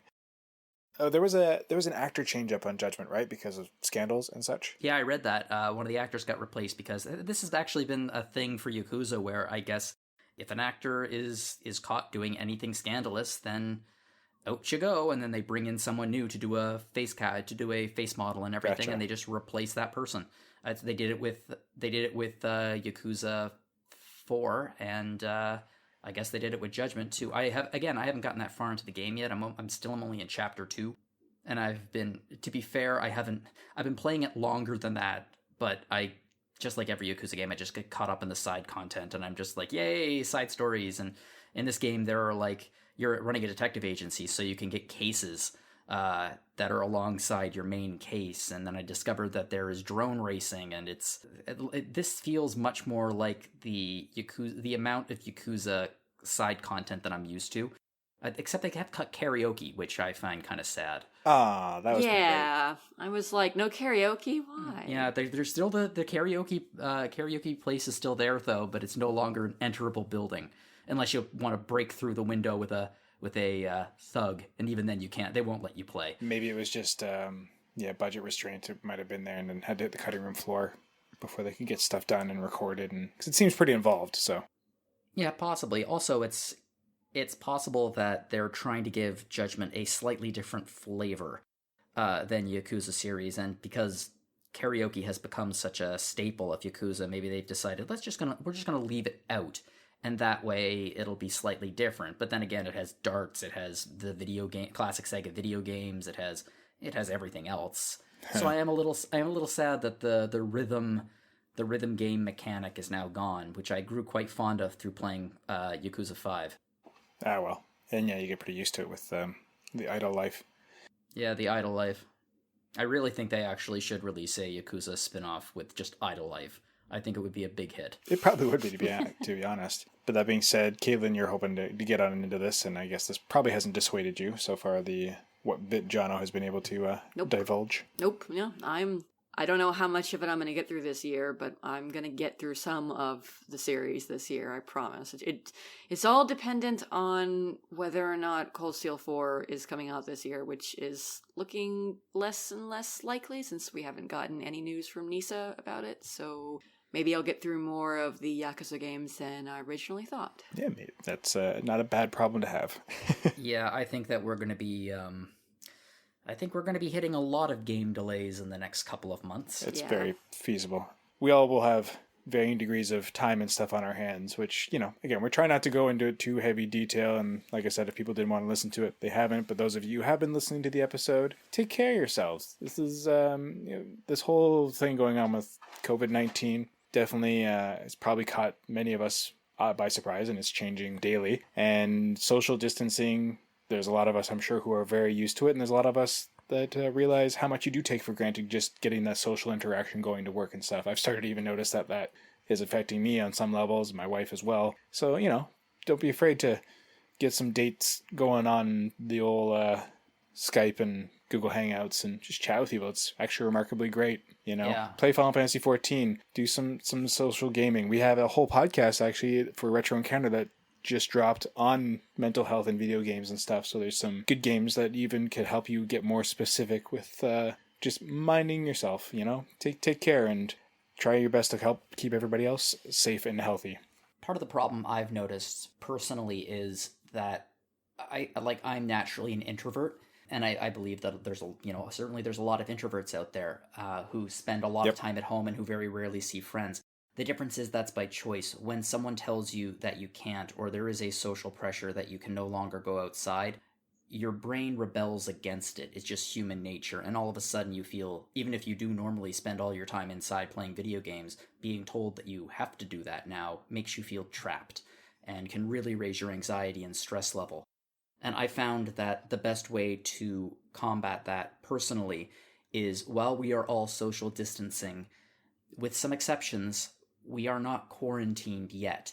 I would highly recommend you can still go outside, and I recommend doing it every single day. Go out for a walk, 10, 15 minutes. Just walk around. You don't need to talk to anyone. You don't need to get close to them. But just remember that you are not locked inside your house. You can go out, you can breathe, you can get some fresh air, and you can get some exercise, and all of that's going to help us tremendously over the next few months. You can wave at people more than 2 meters away. Exactly.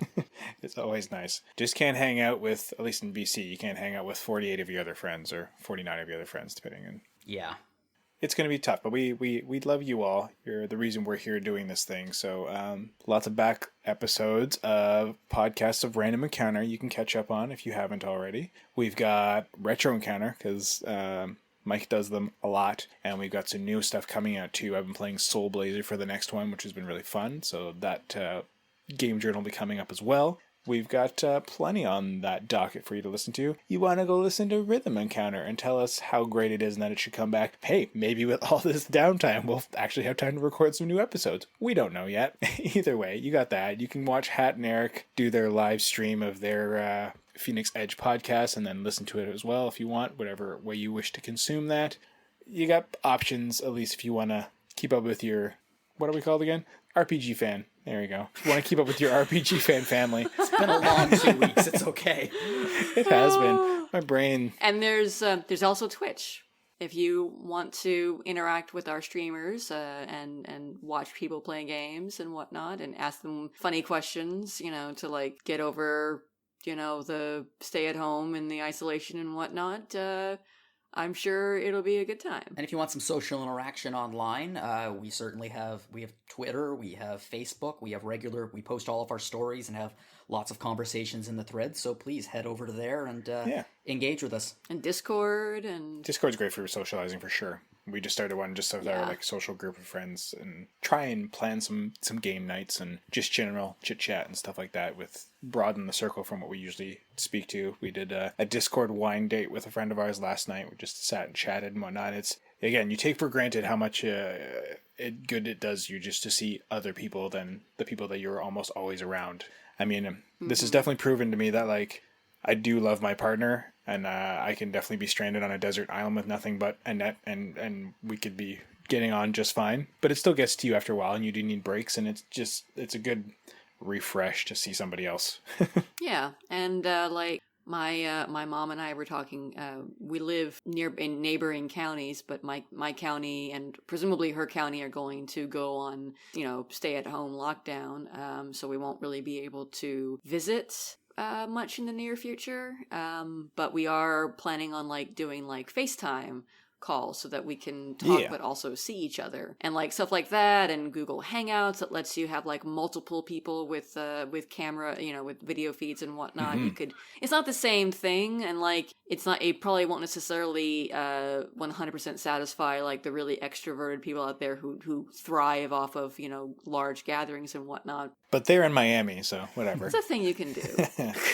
Shade. Yeah, they can't go to their beaches anymore. Yeah, no kidding. What a shame. And I guess from your point of view, Caitlin, because you still do have work, like for myself and Jono, we're stuck at home or aren't working or working from home or whatever. But yeah, for yourself, do you have any recommendations for people who are possibly feeling the panic of still having to go out into society and such?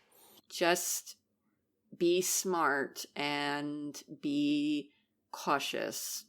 Make sure that you are taking care of yourself. Don't assume that everybody else is sanitizing and washing their hands and not touching their face after, touching other surfaces. Be extra careful and keep yourself safe. And absolutely, if you don't feel safe, then you stay home. Yeah, speak up about it. I mean, that sounds like common sense, but like, ultimately, so now. if you're not feeling well, or if you feel, unsafe, then, make sure that you keep yourself and your family safe. That is ultimately everyone's first priority. I'm sanitizing the out of my workplace, even though we're not open to the public. Like, I'm not taking any chances. Is that why all the books are so soggy? Yeah, well, I try not to get them super, like, when I'm Lysol bombing, I try not to, like, I'm not going, like, super, like, over every book and showering, and I'm kind of just trying to get a spread, but yeah.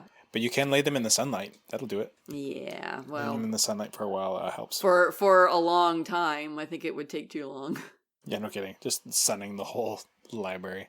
Yeah. Be safe, be smart, don't panic. Don't forget your towel, I guess, if we're going to quote that. Make sure you have your own. Exactly. And yeah, just be kind. It's the biggest thing. Remember, we're a community. We will not be able to get through this alone, even though we have to do it, distant and alone in some regards. Mentally and, spiritually, if that's your thing too, we got to be here for each other. We got to help out, because there's a lot of people out there who don't have, a lot of the privilege that we have financially and the social stuff in place to support that are going to start really feeling this, right? We're all in this together apart. If it goes on much longer. Exactly. Exactly. Well, with that heavy outro, thank you all for listening. We will be here in a couple more weeks as well, because, I'm not going anywhere just yet. Thank you so much for listening. Until next time, for myself, for Jono, and for Caitlin, bye. Bye.